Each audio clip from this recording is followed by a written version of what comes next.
Doctor Baba Saheb Ambedkar open university doctor Baba Saheb Ambedkar open university પ્રસ્તુત કરે છે સ્વ અધ્યયનના માર્ગે આપના જ્ઞાનને પ્રમાણિત કરી આપતો એક વિશિષ્ટ શૈક્ષણિક કાર્યક્રમ જ્યોતિર્ગમય।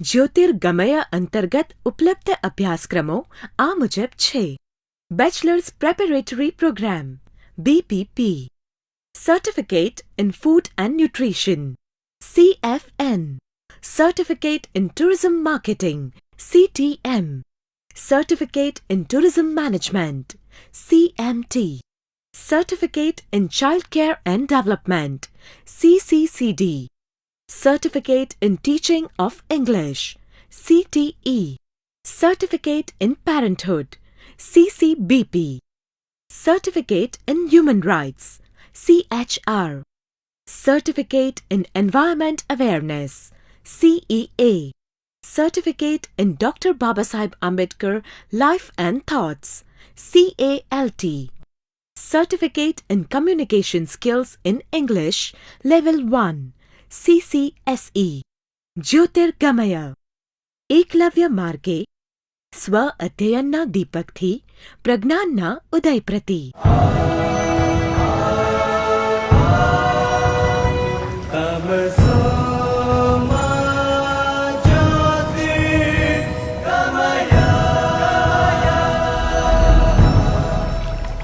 Doctor Baba Saheb Ambedkar open university, જ્યાં સ્વાધ્યાયનો દીપક કદી ઓલવાતો નથી। આજે જ લોગ ઓન કરો www.baou.edu.in।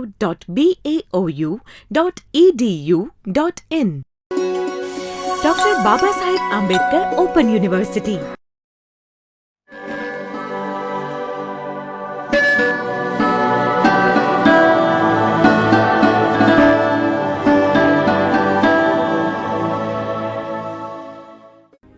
નમસ્તે મિત્રો, ડૉક્ટર બાબા સાહેબ આંબેડકર ઓપન યુનિવર્સિટીના વિડીયો રેકોર્ડિંગ અંતર્ગત હું ડૉક્ટર હિરેન જોશી આપ સૌનું હાર્દિક સ્વાગત કરું છું। આજનો આપણો વિષય છે કમ્પ્યુટર નેટવર્ક અને ઇન્ટરનેટ। તો આ વિષયમાં આપણે પહેલાં થોડી થિયરી વિશેની માહિતી મેળવશું, ત્યારબાદ આપણે માઇક્રોસોફ્ટ આઉટલુક સોફ્ટવેરનો યુઝ કરી એમના પ્રેક્ટિકલ જોશું। હવે કમ્પ્યુટર નેટવર્ક્સ છે એ ખરેખર તો કમ્યુનિકેશનની વાત છે। નેટવર્ક એટલે ઘણા બધા નેટવર્કિંગ હોય છે, માર્કેટિંગ નેટવર્ક પણ હોઈ શકે, પણ અહીંયા જે આપણે વાત કરીએ છીએ એ છે કમ્પ્યુટર નેટવર્ક। તો નેટવર્ક હોય તો એના માટે હંમેશા મિનિમમ 3 વસ્તુ તો જોઈએ જ। એક સેન્ડ કરવાવાળો એટલે કે માહિતી મોકલવાળો, જેને આપણે સેન્ડર કહીએ, બીજી વ્યક્તિ કે જે માહિતી રિસીવ કરે છે એને આપણે રિસીવર કહીએ, અને માહિતી મોકલવા માટેનું વચ્ચેનું કોઈ માધ્યમ કે જેને આપણે મીડિયમ કહીએ છીએ। એટલે કે મિનિમમ આ 3 વસ્તુ તો જોશે જ તમારે કાંઈ પણ કમ્યુનિકેશન કરવું હોય તો અને આમાં પણ ઘણા નાના અલગ અલગ પ્રકાર કરી શકીએ। જેમ કે આપણે કહી શકીએ કે સિમ્પલ તો વન વે જ કમ્યુનિકેશન થતું હોય। દાખલા તરીકે એવું કહીએ ટેલિવિઝન છે તો ટેલિવિઝનમાં ખાલી પ્રસારણ થાય એ આપણે જોઈ જ શકીએ, આપણે કાંઈ એમાં બીજું ચેન્જીસ ના કરી શકીએ। બીજું આવે છે હાફ ડુપ્લેક્સ, એટલે કે કમ્યુનિકેશન બંને વચ્ચે થાય પણ એટ એ ટાઈમ એક જ વ્યક્તિ કરી શકે। દાખલા તરીકે વોકી ટોકી આપણે જોઈએ તો એક વ્યક્તિ બોલતો હોય ત્યારે બીજી વ્યક્તિ સાંભળી શકશે, એ સામે નહીં બોલી શકે। અને ત્રીજું આવે છે ફૂલ ડુપ્લેક્સ, એટલે કે બંને સાયમલ્ટેનિયસલી એકસાથે એકબીજા સાથે માહિતીનું આદાન પ્રદાન કરી શકે। દાખલા તરીકે ટેલિફોન છે કે મોબાઈલ છે તો બંને એકબીજા સાથે બોલી શકે અને માહિતીનું આદાન પ્રદાન કરી શકે છે। હવે આપણે જોઈએ કે કમ્પ્યુટર નેટવર્ક એટલે શું છે। તો કમ્પ્યુટર નેટવર્ક એટલે બીજું કાંઈ નહીં પણ એ એવા ડિવાઇસ અથવા તો ઘટકોનો સમૂહ છે કે જે એકબીજા સાથે કમ્યુનિકેશન લિંકથી કનેક્ટેડ છે અને રિસોર્સિસ કે જેને આપણે સ્ત્રોત કહીએ એ એકબીજા સાથે શેર કરી શકે છે।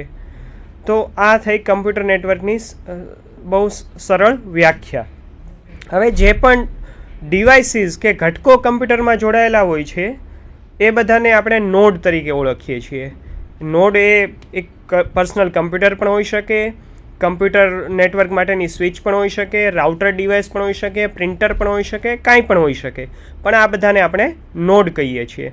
અને જે લિંક કરવા માટે યુઝ થાય છે કમ્યુનિકેશન લિંક, એ પછી વાયર હોય કે વાયરલેસ હોય, તો એ કમ્યુનિકેશન લિંક હોય છે. હવે નેટવર્કના બેનિફિટ કે ફાયદા શું છે એ જોઈએ.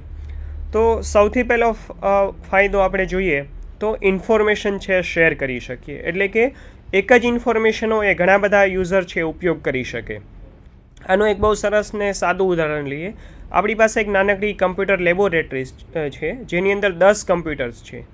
હવે જો આ નેટવર્કથી કનેક્ટેડ નહીં હોય તો શું થશે? આજે જે વ્યક્તિ જે પીસી ઉપર બેઠો છે, કાલે તેમણે વર્ક કરવા આવશે ત્યારે એ જ પીસી ઉપર બેસવું પડશે, કારણ કે એમની માહિતી ત્યાં પડેલી છે. અથવા તો એમણે પીસીમાંથી પેનડ્રાઈવ કે સીડીથી કોપી કરી ફરી આ પીસીમાં લઈ આવવી પડશે. પણ જો એ નેટવર્કથી કનેક્ટેડ હશે તો શું થશે કે એણે સર્વર ઉપર કે નેટવર્કમાં એમને ડેટા સ્ટોર રાખેલા, તો આજે ભલે એ કોઈ એક પીસી નંબર 1 ઉપર બેઠો, કાલે પીસી નંબર 6 ઉપર બેસશે તો પણ નેટવર્ક ઉપરથી ઇન્ફોર્મેશન તેને મળી રહેશે.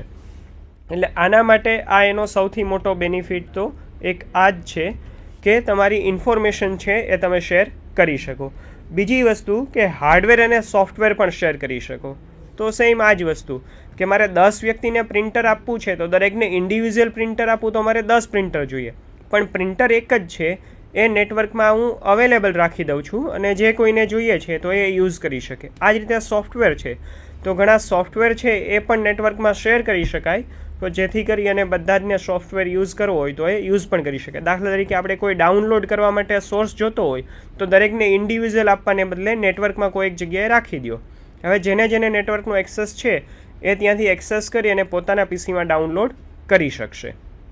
ત્રીજો ફાયદો એ છે કે એનું એડમિનિસ્ટ્રેશન જે નેટવર્કનું છે એ સેન્ટ્રલાઇઝ થઈ જાય અને સપોર્ટ આપવો પણ ઘણો સરળ થઈ જાય છે.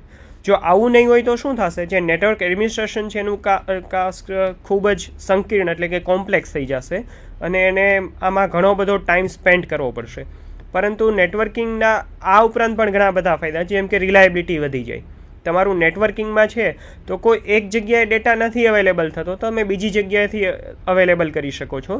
તમારો પ્રોસેસિંગ પાવર આમ જુઓ તો ગ્રો થાય છે, કારણ કે તમારી પાસે 5 કમ્પ્યુટર છે તો 5નો તમે એક સાથે આ રીતે ઉપયોગ કરી શકો. તો આ બધા મુખ્ય ફાયદા છે કમ્પ્યુટર નેટવર્કના. હવે કમ્પ્યુટર નેટવર્કમાં અમુક ખૂબ જ અગત્યના એવા કેટલાક ટર્મ્સ આવે છે. કમ્પ્યુટર નેટવર્ક છે એકચ્યુઅલી ક્લાયન્ટ સર્વર ટેકનોલોજી છે. ક્લાયન્ટ સર્વર એટલે કે ક્લાયન્ટ છે એ સર્વર પાસેથી રિસોર્સિસ કે સર્વિસીસની માગણી કરે છે, જ્યારે સર્વર છે એ ક્લાયન્ટને આ રિસોર્સિસ અથવા સર્વિસીસ પ્રોવાઈડ કરે છે. એટલે કોઈ પણ નેટવર્ક મોડેલ હોય હંમેશા ક્લાયન્ટ સર્વર મોડેલ ઉપર હોય છે. ક્લાયન્ટ છે રિક્વેસ્ટ કે સર્વિસ માગે અને સર્વર છે એ સર્વિસ પ્રોવાઈડ કરે. ત્રીજી વસ્તુ આવે છે નેટવર્ક પ્રોટોકોલ. પ્રોટોકોલ એટલે સેટ ઓફ રૂલ્સ આપણે કહી શકીએ કે નિયમોનો સમૂહ. આપણે એક સાદું એનોલોજી લઈએ કે આપણને ખ્યાલ છે જ્યારે કોઈ રાજદ્વારી આવવાના હોય આપણા દેશ માટે તો એક પ્રોટોકોલ હોય છે કે એમના લેવલની વ્યક્તિ જેને રિસીવ કરવા જાય, તો આ એક પ્રોટોકોલ છે. તો એ રીતે કમ્પ્યુટરમાં જ્યારે કમ્યુનિકેશન કરવું હોય ત્યારે પણ અમુક એના નિયમો છે, સેટ ઓફ રૂલ્સ છે. એકચ્યુઅલી આ કમ્પ્યુટર પ્રોગ્રામ જ છે પણ એને આપણે કમ્પ્યુટર પ્રોટોકોલ કહીએ. This is set of rules. પછી આવે છે નેટવર્ક ટોપોલોજી, એટલે કે કમ્પ્યુટર અથવા તો નેટવર્ક અંદરના જે પણ પીસીસ છે એમની તમે ભૌતિક અને લોજિકલી એટલે કે ફિઝિકલી અને લોજિકલી કઈ રીતે એરેન્જમેન્ટ કરેલી છે, ગોઠવણ કરેલી છે, એને કહેવામાં આવે છે નેટવર્ક ટોપોલોજી. એમના પણ થોડા પ્રકાર છે જે આપણે આગળ જોઈશું. ત્યાર પછીની વસ્તુ આવે છે મોડેમ. તો મોડેમ એક ડિવાઇસ છે જે મોડ્યુલેશન અને ડીમોડ્યુલેશન કરે છે, કારણ કે કમ્પ્યુટર છે એ ડિજિટલ ડિવાઇસ છે અને જે પણ આપણે નેટવર્ક માટે યુઝ કરીએ છીએ ઇલેક્ટ્રોનિક ડિવાઇસ હોવાનું, તો એ મે બી એનેલોગ હોઈ શકે.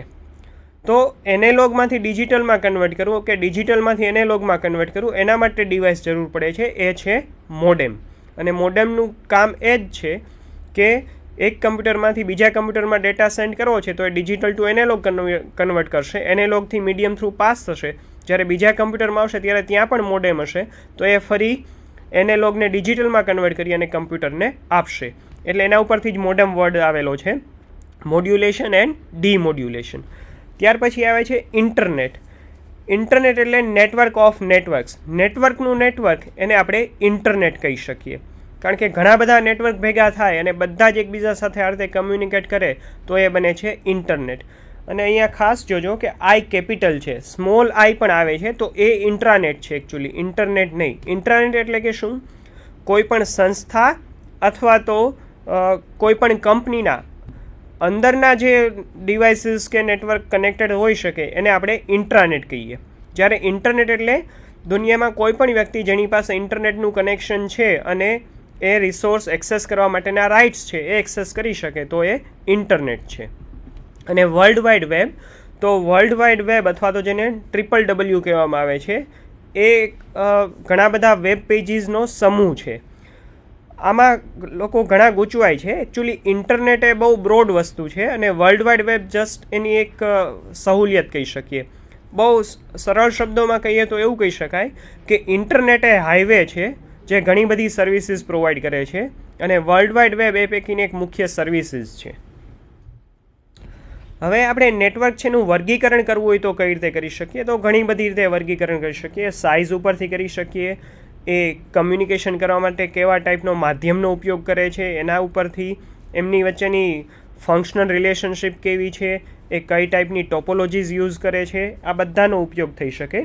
સાઇઝ ઉપરથી આપણે એમને પાન, લેન, મેન, વેન ઓર ઇન્ટરનેટ કહી શકીએ.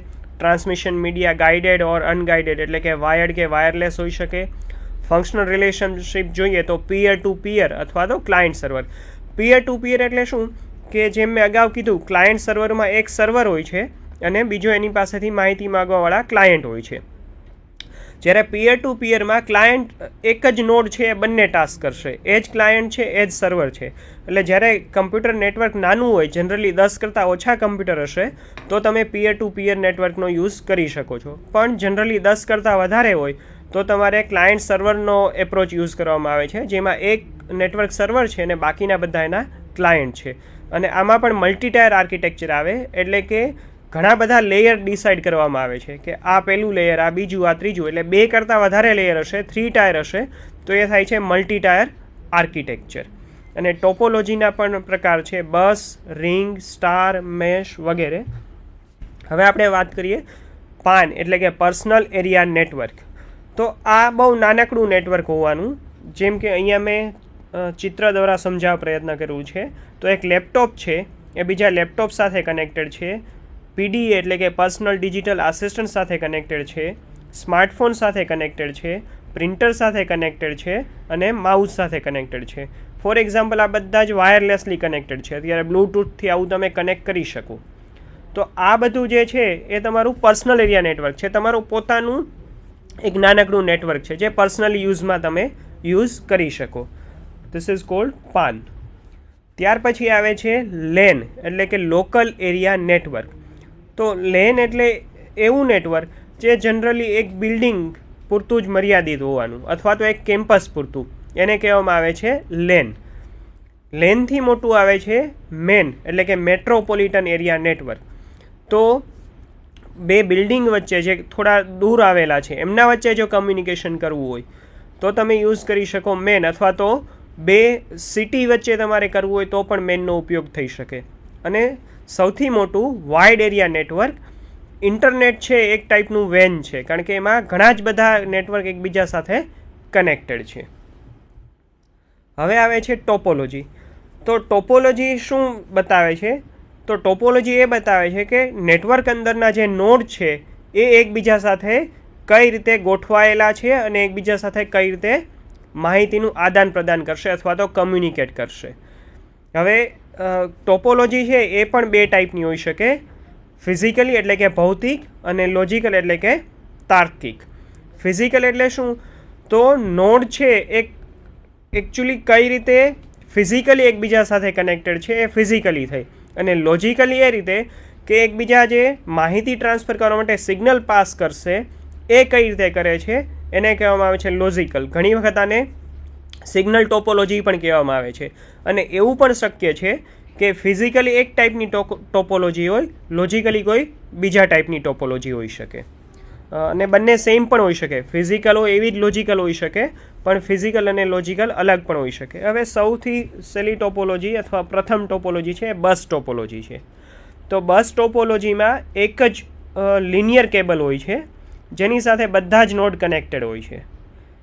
પણ આની એક સૌથી મોટો પ્રોબ્લેમ શું થાય છે કે જ્યારે કોઈ પણ આમ લિંક છે એ વચ્ચે બ્રેક આવશે તો લગભગ આખું નેટવર્ક છે ઠપ થઈ જાય એના જેવું થાય છે. કોઈ એકબીજા સાથે કમ્યુનિકેટ નહીં કરી શકે. ત્યાર પછી આવે છે રિંગ ટોપોલોજી. તો રિંગ ટોપોલોજીમાં શું છે કે એક નોડ છે એ બાકીના બે નોડ સાથે કનેક્ટેડ હોય છે, અને આમાં એવું છે કે કદાચ કોઈ એક લિંક બ્રેક થશે તો ખાલી એમના વચ્ચેનું જ નેટવર્ક નહીં રહે, પણ બાકીના દરેક નોડ વચ્ચે નેટવર્ક રહેશે. પણ આમાં જે ઇશ્યુ આવે છે કે જ્યારે નોડ વધતા જાય તો આની કોમ્પ્લેક્સિટી વધતી જાય છે, કારણ કે જેમ જેમ નોડ વધશે એમ તમારે રિંગ ટોપોલોજી કે જે એરિયા છે એ ખૂબ વધતો જશે. ત્યાર પછી આવે છે સ્ટાર ટોપોલોજી, જે મોટા ભાગે કોઈ પણ ઇન્સ્ટિટ્યૂટ હોય છે એમાં અત્યારે આ યુઝ થાય છે, કે એમાં એક સેન્ટ્રલી નોડ છે જ્યારે આપણે અથવા તો સર્વર કહી શકીએ અથવા તો હબ હોય, સ્વિચ, આવો કોઈ પણ વસ્તુ હોઈ શકે, અને એની સાથે બાકીના દરેક ડિવાઇસ કે પીસી કનેક્ટેડ છે. અને આમાં કમ્યુનિકેટ કરવું હશે તો એ એક નોડથી અહીંયા સેન્ટ્રલ તમારું જે નોડ છે ત્યાં આવશે ને ત્યાંથી બીજા નોડ ઉપર જશે.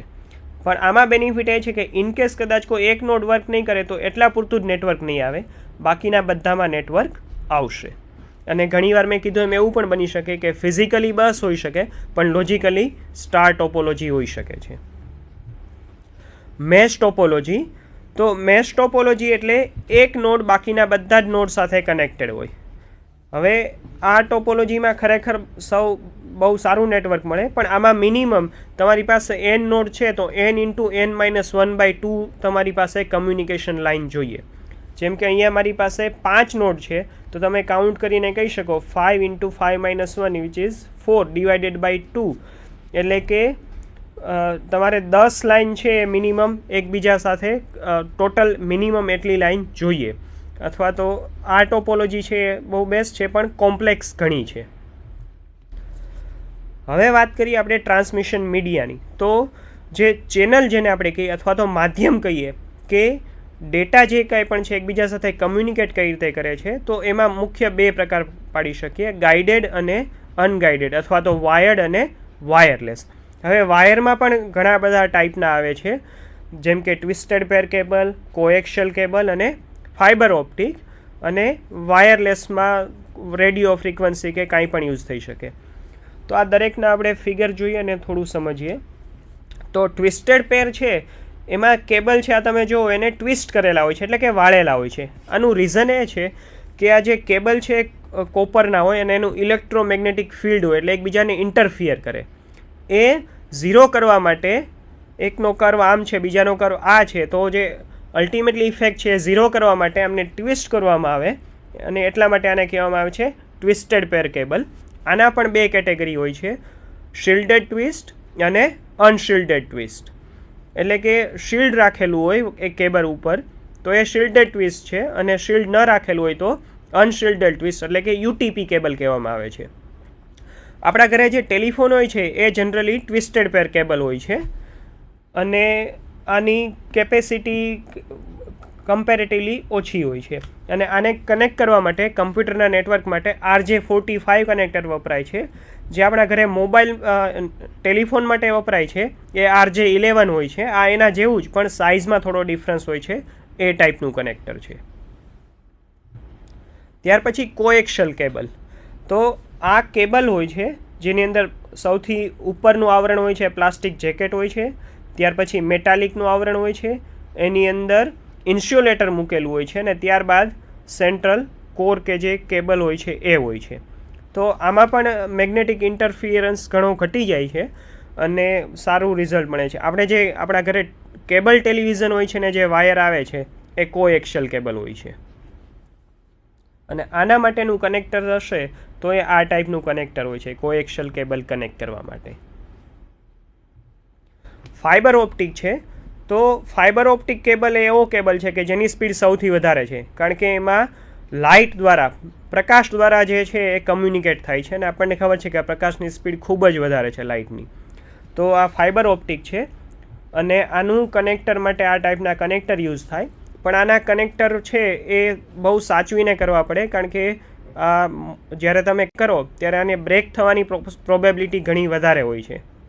પણ તમારે ખૂબ સારી સ્પીડ જોતી હોય તો ત્યાં ઓપ્ટિકલ ફાઇબર જ યુઝ થાય છે. હવે વાયરલેસ છે તો એમાં પણ મુખ્યત્વે રેડિયો ટ્રાન્સમિશન, માઇક્રોવેવ, ઇન્ફ્રારેડ અને લાઇટ વેવ ટ્રાન્સમિશનનો યુઝ થાય. રેડિયો ટ્રાન્સમિશન આપણને ખબર છે, આપણે રેડિયો સાંભળીએ છીએ તો એ એકચ્યુઅલી રેડિયો વેવથી જ આવે છે. મોબાઈલમાં યુઝ કરીએ છીએ એ પણ રેડિયો વેવ છે, પણ એ સ્પેશિયલ ટાઈપના છે, એટલે એને માઇક્રોવેવ ટ્રાન્સમિશન કહી શકીએ કે એની ફ્રિકવન્સી એક નક્કી થયેલી છે, આ ફ્રિકવન્સીમાં છે એટલા માટે એનો યુઝ કરી શકીએ. ઇન્ફ્રારેડ છે એ પણ એક ટાઈપના રેઝ છે, જેમ કે ઘરે આપણે જે રિમોટ કંટ્રોલ યુઝ કરીએ છીએ તો ઇન્ફ્રારેડ રેઝ છે, પણ એની એક મર્યાદા એ છે કે જો સામે કોઈ ઓબ્સ્ટેકલ હોય, અડચણ હોય તો એને આરપાર નથી કરી શકતા.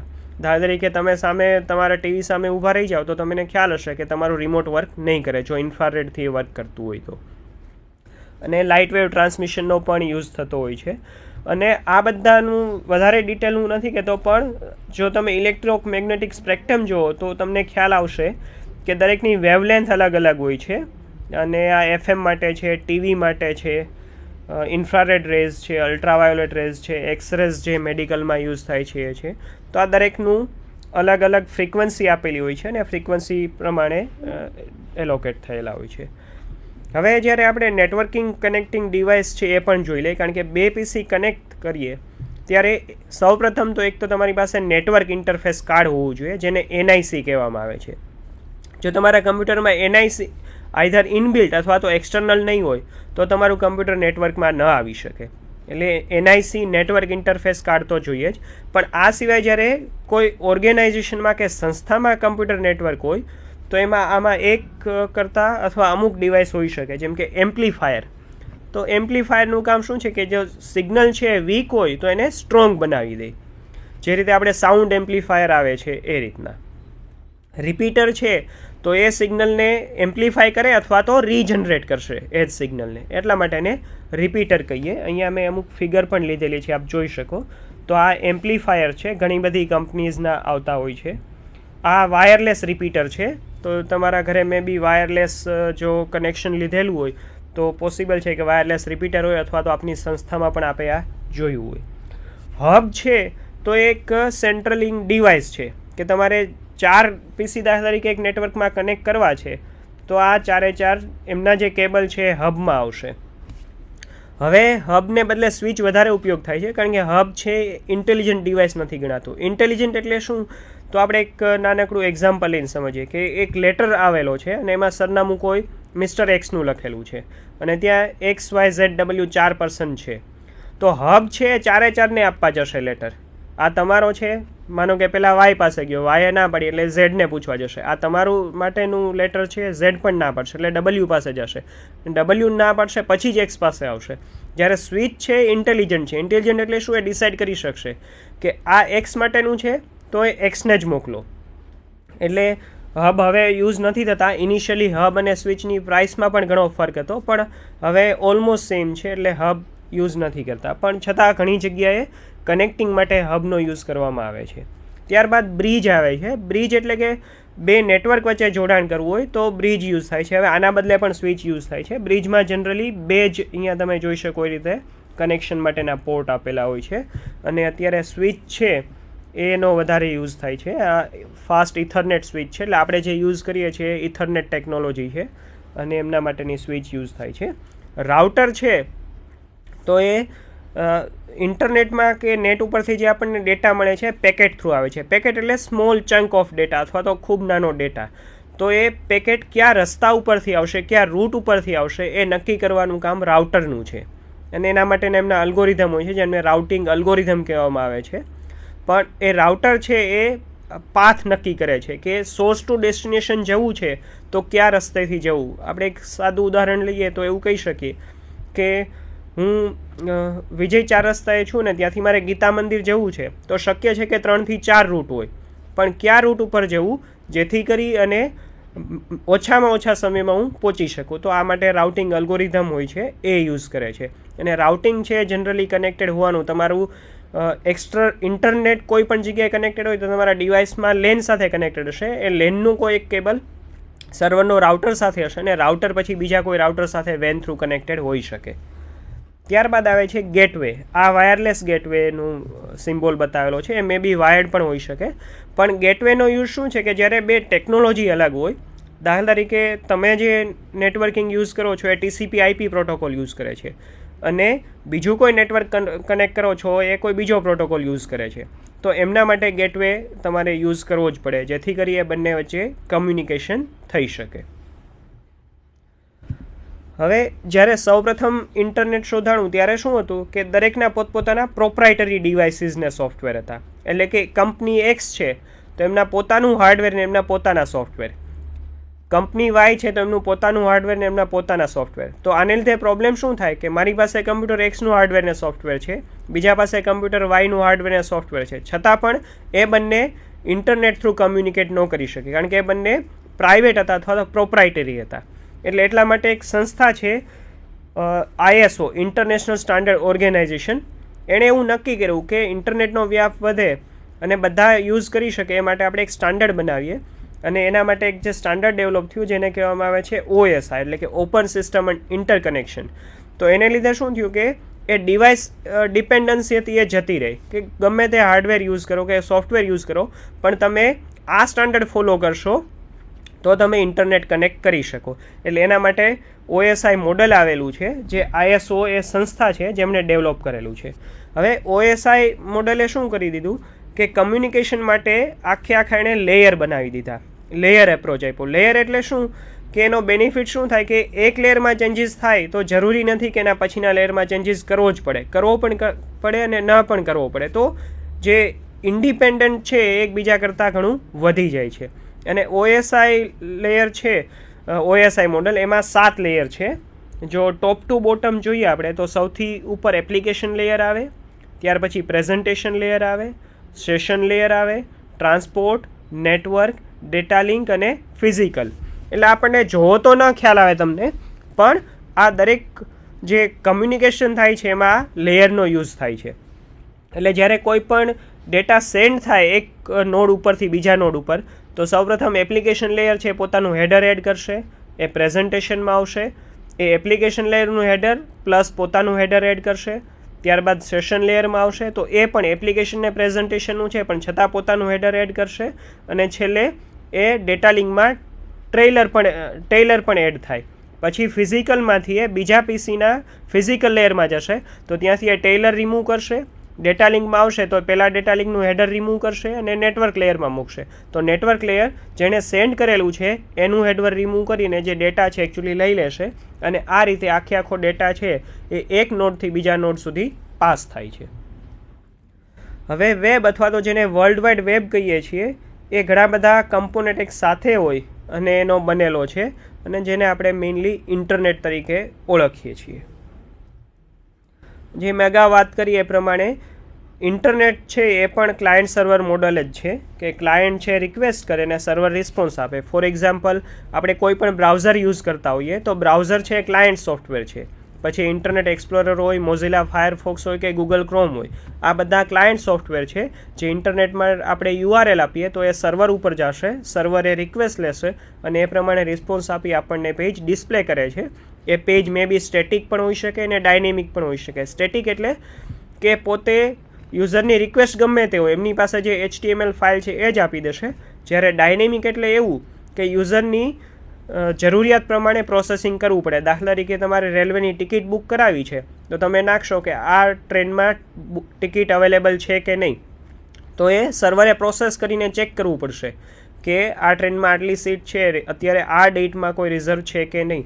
જ્યારે ઘણી ઇન્ફોર્મેશન હોય છે સ્ટેટિક હોય છે કે સર્વર કાંઈ પ્રોસેસ ન કરે, જોવે આ ફાઇલ છે, જો હશે તો પાછી આપી દેશે. એટલે નેટવર્ક છે ક્લાયન્ટ સર્વર મોડેલ છે જેમાં ક્લાયન્ટ રિક્વેસ્ટ કરે અને સર્વર છે રિસ્પોન્સ આપે છે. ઇન્ટરનેટ છે એ રીતે અગાઉ મેં કીધું એમ નેટવર્ક ઓફ નેટવર્ક્સ છે અને કેપિટલ I અને સ્મોલ I વચ્ચે ડિફરન્સ છે. સ્મોલ I એટલે એક ટાઈપનું ઇન્ટ્રાનેટ જ છે કે જે એ સંસ્થા અથવા તો એ કંપની પૂરતું મર્યાદિત છે. હવે ઇન્ટરનેટ છે ઘણી બધી સર્વિસીસ પ્રોવાઈડ કરે છે, એટલે મેં અગાઉ કીધું એ ફરી રિપીટ કરીશ કે ઇન્ટરનેટ છે હાઈવે છે અને આ બધી એમની અલગ અલગ સર્વિસીસ છે. જે રીતે આપણે હાઈવે ઉપર જઈએ તો પેટ્રોલ પંપ આવે, રેસ્ટોરન્ટ આવે, રાઈટ. તો આ બધી સર્વિસીસ એ રીતે ઇન્ટરનેટ છે એકચ્યુઅલી હાઈવે છે અને વર્લ્ડ વાઇડ વેબ જે collection of web pages generally હોવાનું. તમે કોઈ પણ વેબસાઇટ જોવો છો તો એ વેબ પેજીસનું કલેક્શન છે, એમાં હાઇપરલિંક હોવાની, ડોક્યુમેન્ટ્સ હોવાના, ઇમેજીસ હોવાની, આ બધી વસ્તુ. ઈમેલ છે એ પણ ઇન્ટરનેટની એક સર્વિસીસ છે. ફાઇલ ટ્રાન્સફર પ્રોટોકોલ એટલે કે FTP, તમારે ફાઇલ ડાઉનલોડ કરવી હોય અથવા અપલોડ કરવી હોય તો આની મદદથી બહુ સારી રીતે કરી શકો. ટેલનેટ એટલે કે તમારે રિમોટલી કોઈ કમ્પ્યુટર સાથે કનેક્ટ થવું છે. રિમોટ એટલે હું મારા ઘરે છું ને મારા ડિપાર્ટમેન્ટમાં પણ એક કમ્પ્યુટર છે અને હું ઘરે આવી ગયા પછી પણ મારું કમ્પ્યુટર શરૂ છે અને જો મારી પાસે એક્સેસ કે રાઇટ્સ છે તો હું કનેક્ટ થઈ શકું ટેલનેટ થ્રુ. ચેટ રૂમ્સ એટલે કે જે પહેલાં ચેટિંગ્સ કરતા હતા બધા ઘણા રેડિફના ને યાહુના અવેલેબલ હતા એ પ્રમાણેના ચેટ રૂમ્સ અવેલેબલ છે. ઇન્ટરનેટ ટેલિફોની જેને વોઇસ ઓવર પ્રોટોકોલ અથવા તો વોઇપ કહેવામાં આવે છે, એનું અત્યારે બેસ્ટ એક્ઝામ્પલ કહી શકીએ સ્કાઇપ સોફ્ટવેર. તો સ્કાઇપમાં તમે વોઇસ ઓવર ટેલિફોની કરી શકો છો, ટોક કરી શકો છો. તો આ ટાઈપની ઘણી બધી ઇન્ટરનેટની સર્વિસીસ છે. હવે ઇન્ટરનેટ એડ્રેસ, નેટવર્કમાં એકચ્યુઅલી ઘણા બધા એડ્રેસ છે. એક આવે ફિઝિકલ એડ્રેસ અથવા તો જેને મેક એડ્રેસ કહીએ કે તમારું NIC કાર્ડ છે એનું એક ફિઝિકલ નંબર છે, ફિક્સ છે. This is known your physical address.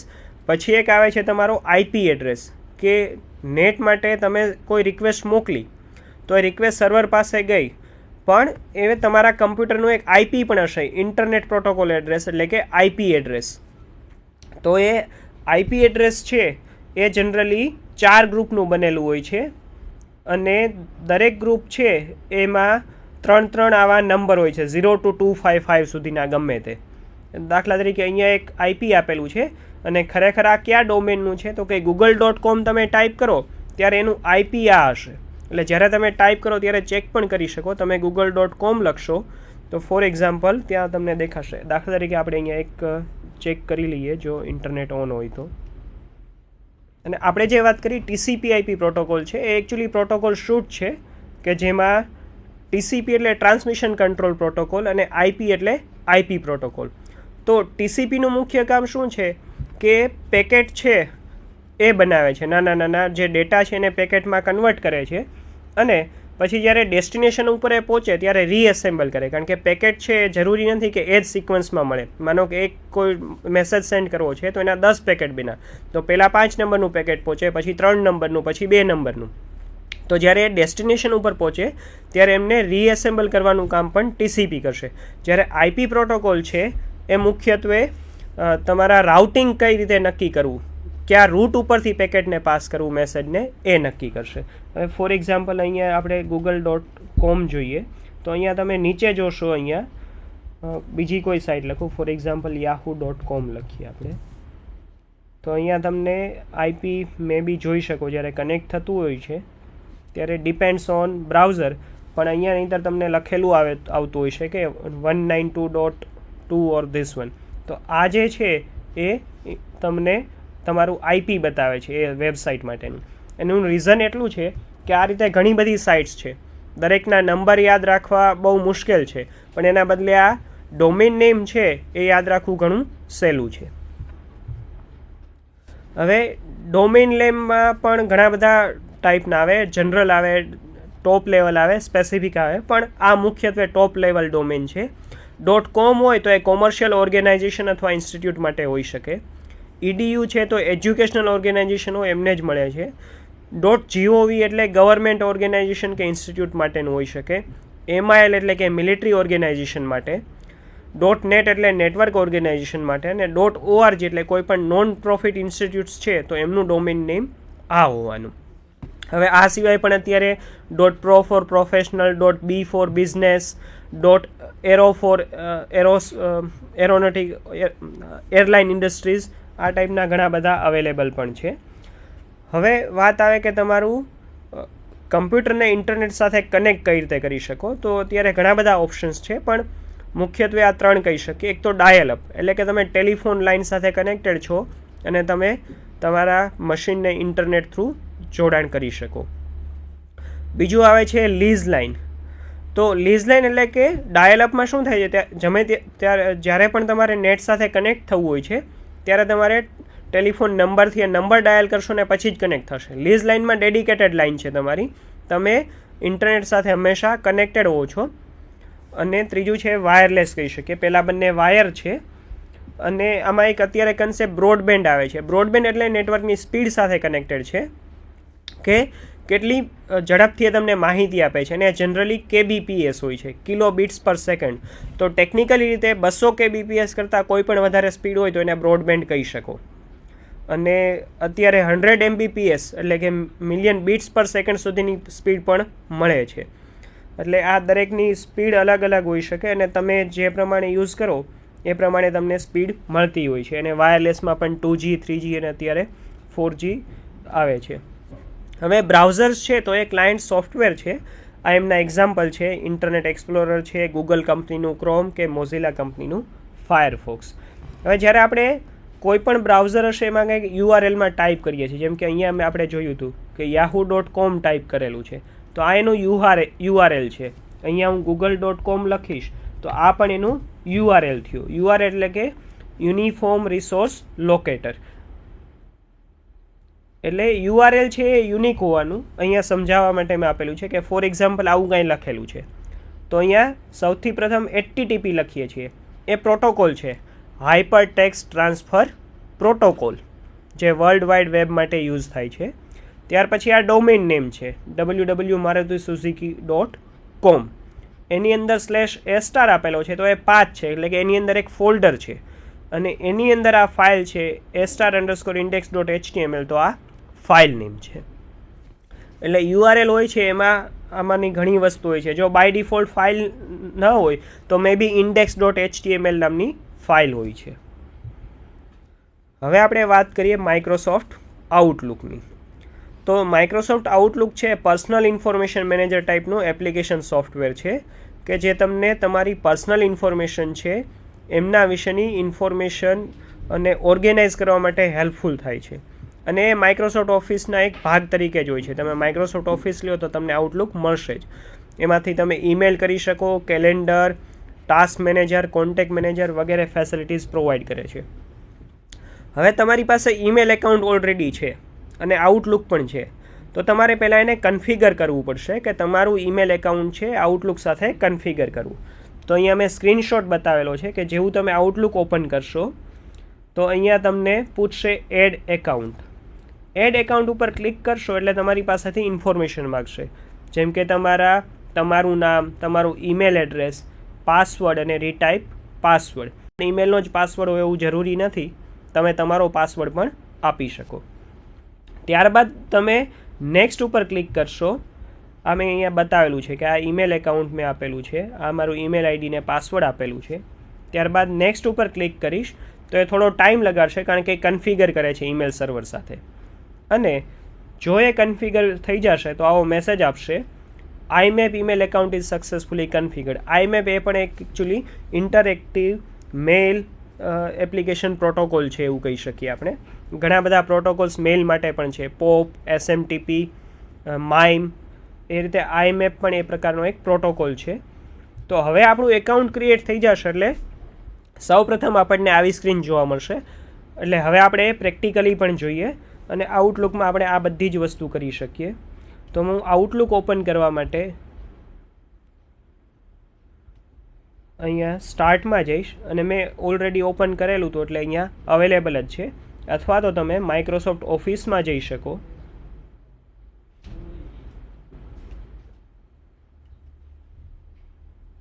અને માઇક્રોસોફ્ટ ઓફિસમાં અહીંયાથી પણ તમને આઉટલુક મળી શકે. બંને વસ્તુ સેમ જ છે. તો જેવું તમે આઉટલુક ઓપન કરશો એટલે આ તમારું આઉટલુકનો ફર્સ્ટ સ્ક્રીન અવેલેબલ થશે, જેમાં અહીંયા તમને ઘણા બધા ઓપ્શન્સ મળશે કે તમારે પર્સનલ ફોલ્ડર યુઝ કરવું છે, મેઇલ કરવું છે, ડ્રાફ્ટ છે, ડિલીટેડ આઇટમ વગેરે વગેરે શું છે. ફોર એક્ઝામ્પલ હું ઇનબોક્સમાં જઈશ તો અહીંયા ઇનબોક્સમાં પણ મને ઇન્ફોર્મેશન મળશે.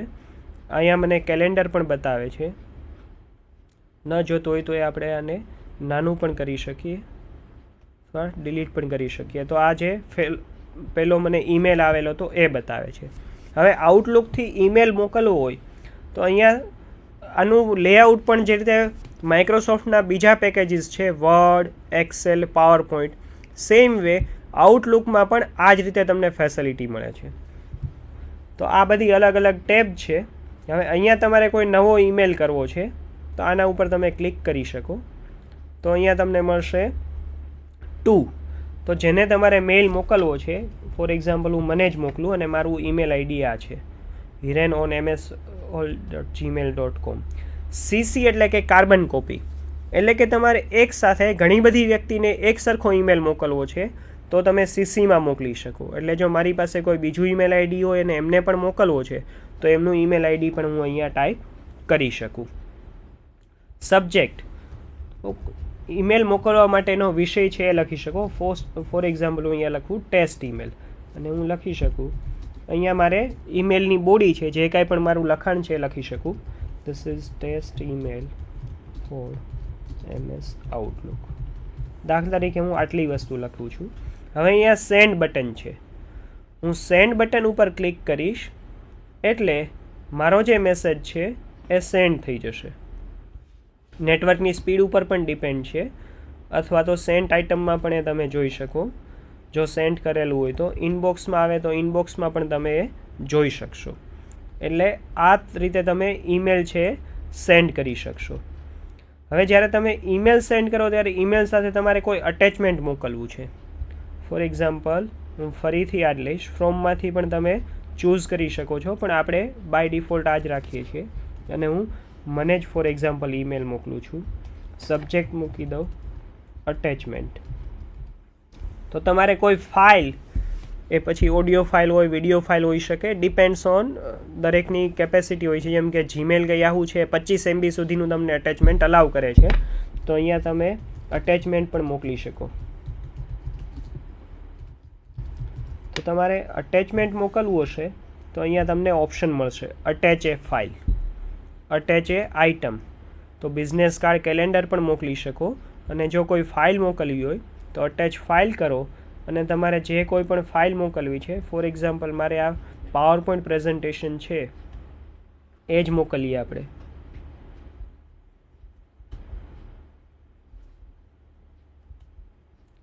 કોઈ પણ વસ્તુ મોકલી શકીએ. ફોર એક્ઝામ્પલ આ ઇન્ટરનેટમાંથી હું આ કમ્પ્યુટર નેટવર્ક્સ લઈ ઇન્સર્ટ કરી દઈશ તો આ ફાઇલની સાઇઝ 5 MB છે એ અટેચ થઈ ગઈ. અને આને પણ જ્યારે હું સેન્ડ કરીશ તો જે પણ યુઝર હશે એમને મળી શકે. હવે તમે જો આઉટબોક્સમાં અત્યારે 2 બતાવે છે, કારણ કે આમાં પહેલો ઈમેલ મોકલેલો તો એ અને આ હમણાં અટેચમેન્ટ મોકલેલું એ જ્યારે રિસીવ થઈ જશે ત્યારે ઇનબોક્સમાં ડિસ્પ્લે થઈ જશે. તો આ રીતે તમે અટેચમેન્ટ આપી શકો. Then email signature. તો ન્યૂ આઇટમ્સમાંથી પણ તમે ઈમેલ, મેસેજ, અપોઇન્ટમેન્ટ સેટ કરી શકો છો, પણ આપણે ઈમેલ જ લઈએ છીએ તો એ જોઈએ. તો ફરી આપણે ઈમેલ લખીએ.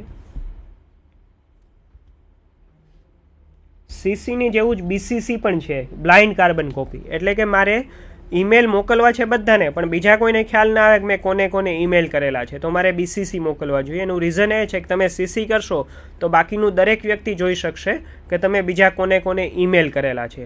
એટલે ખરેખર સિક્યુરિટીની દ્રષ્ટિએ પણ CC ના કરવું જોઈએ, કારણ કે બીજાને પણ તમે અજાણતા એમના ઈમેલ આઈડી આપી દો છો.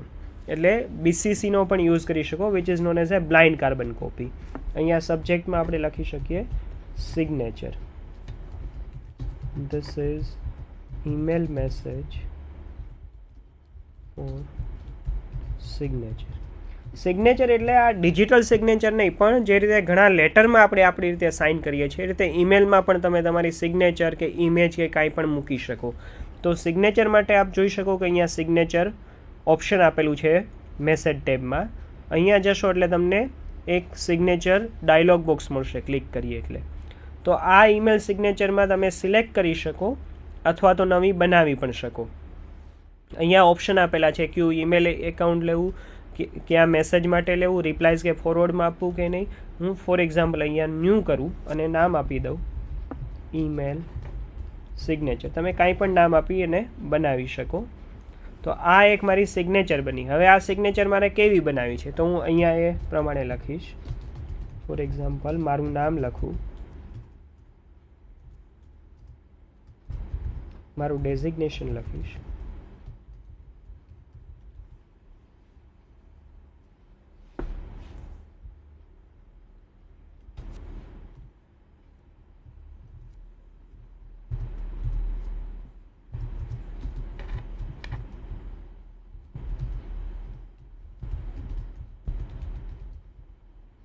મારી સંસ્થાનું નામ લખીશ doctor Baba Saheb Ambedkar open university.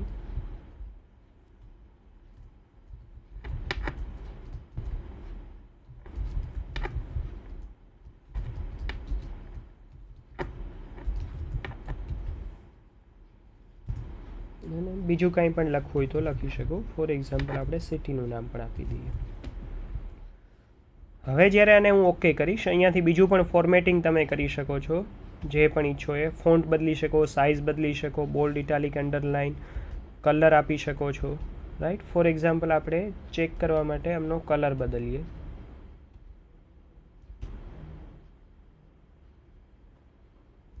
Blue colour આપી દઈએ. ઓકે. અને હવે આ ફરી સેન્ડ કરું છું. તો આઉટબુક્સમાં જોઈ શકો કે 3 હશે અને આ સિગ્નેચરવાળો આપણે એડ કરેલો છે. હવે જ્યારે કદાચ એક વખત હું ક્લોઝ કરીશ, કારણ કે આ એપ્લિકેશન છે એટલે આને ક્લોઝ કરી દઉં હું અને ફરી ઓપન કરીએ.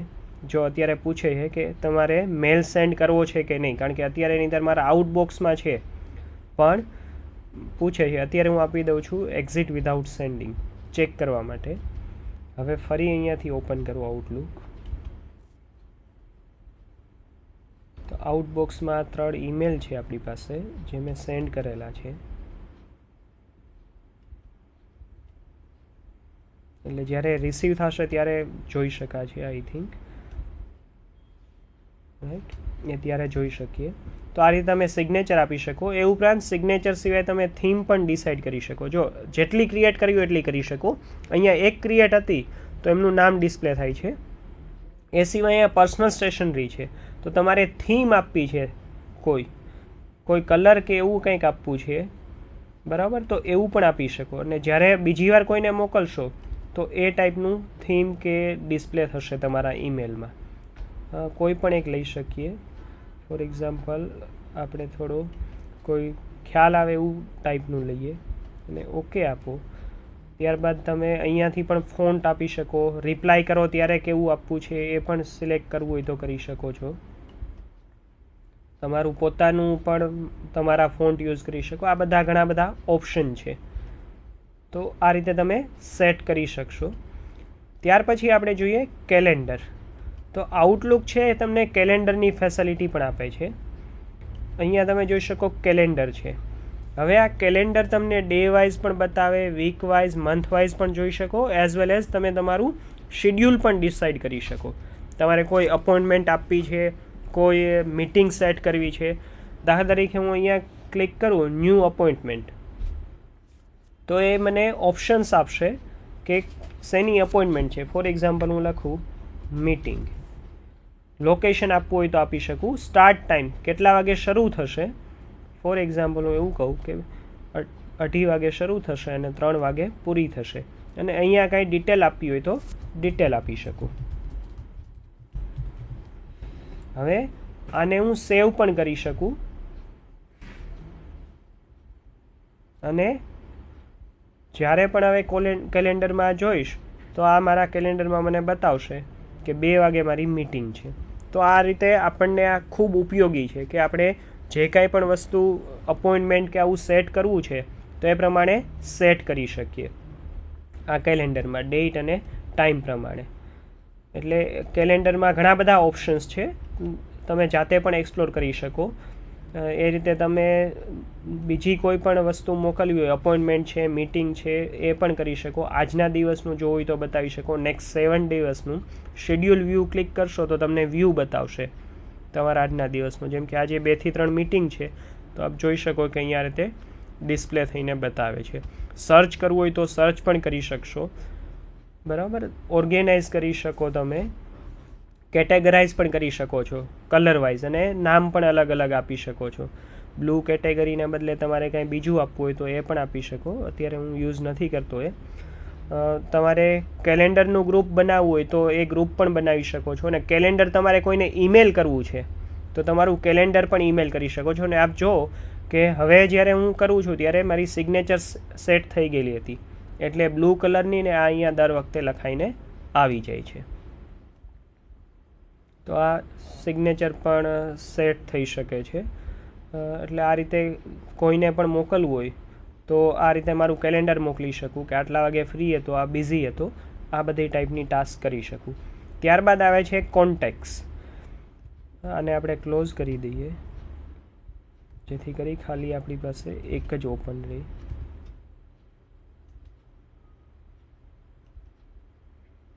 હવે કેલેન્ડર બાદ આપણે કોન્ટેક્ટ્સ, તો તમારે કોઈના પણ ઈમેલ આઈડી, એમનું નામ કે જે કાંઈ પણ સેવ કરવું હોય અહીંયાથી સેવ કરી શકો. ફોર એક્ઝામ્પલ હું અહીંયાથી લખી શકું તો આમનું નામ આવી ગયું, આમનું કંપનીનું નામ, એમને કયા નામે કે કઈ રીતે સેવ કરવા છે, કન્ટ્રી કઈ છે, બિઝનેસ ફોન શું છે, હોમ ફોન શું છે, ઈમેલ શું છે. તો આ બધા જ ઈમેલને બધું જ સેટ થયેલું રહી શકે. અને જ્યારે ઈમેલ આપણે કરવું હોય ત્યારે કોન્ટેક્ટ્સમાંથી પણ આપણે યુઝ કરી શકીએ. એટલે આમનું ઈમેલ આઈડી પણ એડ કરી શકીએ. અત્યારે મેં નથી કરેલું, પણ આપણે ઈચ્છીએ તો એ પણ કરી શકીએ. તો જેટલાનું પણ તમારે કરવું હોય એ રીતે અહીંયાથી પણ તમે ડબલ ક્લિક કરશો તો આ રીતે ઓપન થશે અને તમે આ બધી જ વસ્તુ એડ કરી શકો. એમનું ઈમેલ આઈડી અહીંયા લખી શકશો.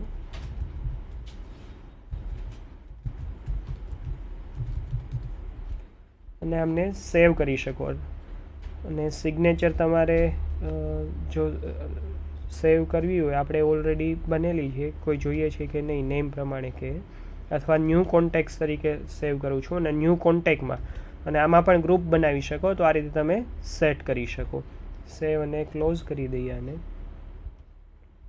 તો આ રીતે તમે સેમ વે તમે ટાસ્ક માટે પણ કરી શકો કે કોઈ પણ નવી ટાસ્ક છે તો એ ટાસ્ક સિલેક્ટ કરો, એમના પણ સ્ટાર્ટ ડેટ કરી શકો, એમને પણ સેવ કરી શકો, ટાસ્ક અસાઇન કરવી છે કે નહીં, એ કમ્પ્લીટ થઈ છે કે નહીં, એ રીતે અલગ અલગ તમે એમના માટે પણ વર્ક કરી શકો. અને લાસ્ટ તમારે નોટ એડ કરવી હોય, જે રીતે નાના નાના કામ માટે આપણે નોટ એડ કરીએ છીએ, તો તમે નવી નોટ પણ એડ કરી શકો. કે ફોર એક્ઝામ્પલ હું લખું today is meeting between 2 to 3. તો આ એક મારા માટે નોટ બની ગઈ છે અને આ નોટના પણ હું અલગ અલગ ઉપયોગ કરી શકું. એટલે આવા ઘણા બધા ફેસિલિટીઝ છે. તમે જેમ જેમ યુઝ કરો એ પ્રમાણે તમને વધારે ખ્યાલ આવતી જશે. આ પીપીટીઝ અને અગાઉની બનાવવા માટે મેં આ રેફરન્સીસ મેઇનલી યુઝ કરેલા છે. અને આપ ઈચ્છો તો મારો કોન્ટેક્ટ પણ કરી શકો છો. આંબેડકર ઓપન યુનિવર્સિટીની વેબસાઇટ પર મારો નંબર અને ઈમેલ આઈડી આપેલા જ છે. Thank you. Doctor Baba Saheb Ambedkar open university.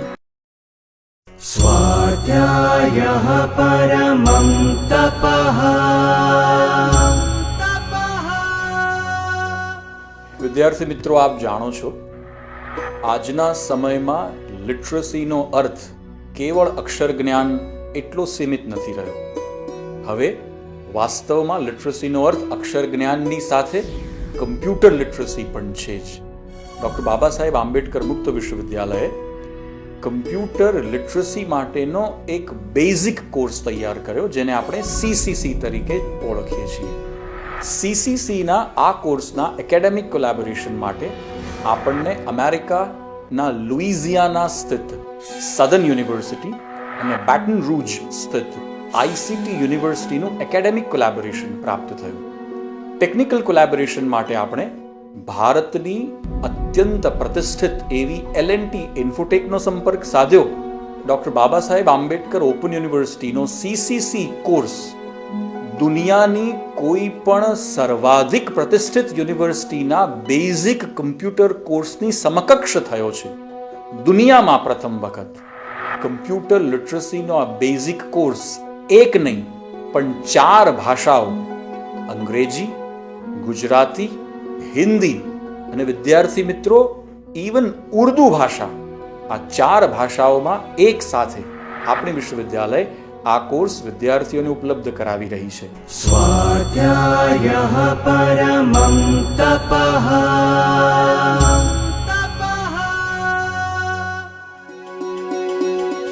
Doctor Baba Saheb Ambedkar open university, જ્યાં જ્ઞાનના અંકુરો વિજ્ઞાનનો ઉદ્યાન ખીલવે છે. આજે જ લોગ ઓન કરો www.baou.edu.in.